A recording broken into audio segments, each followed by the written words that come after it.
એવું શું છે ઓસ્ટ્રેલિયામાં કે દોડીને જવું છે? કેમ ઉત્સાહ, બધાનો ઉત્સાહ ભરપૂર છે. ધીમે ધીમે મજબૂત દોડીને જઈએ, જલ્દી ભેટો થાય. સ્વામીને પહોંચવામાં ઘણું મોડું થાય એવું છે, એટલે કદાચ પ્રથમ વખત એવું બનતું હશે કે કોઈ પ્લેનમાંથી લાઈવ આશીર્વાદ અપાતા હોય.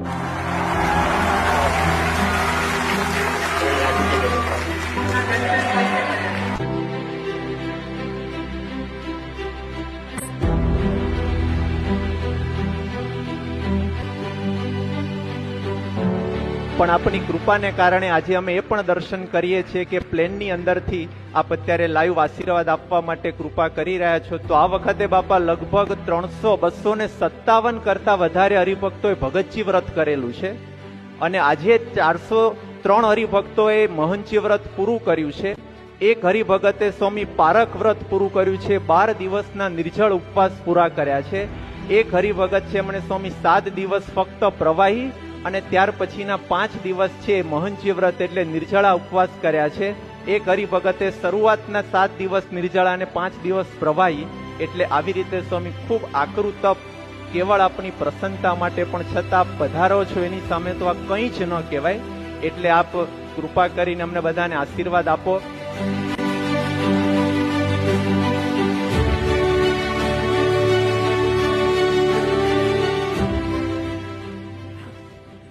તમે બધાએ તપ ઉપવાસ કર્યા છે, પ્રવચન કર્યા છે, હવે પારણા કરી લેજો. અમે ખૂબ રાજી થયા છે અને બધાને આશીર્વાદ છે. આવીને આવી રીતે અમે આપણે કાયમ રાજી કરતા રહીએ, ક્યારે ઉશાળા ન કરીએ અને આપ આવો છો તો સાક્ષાત ભગવાન પધારી રહ્યા છે આપના સ્વરૂપે, એવી અમારા દરેકની પ્રતીતિ છે.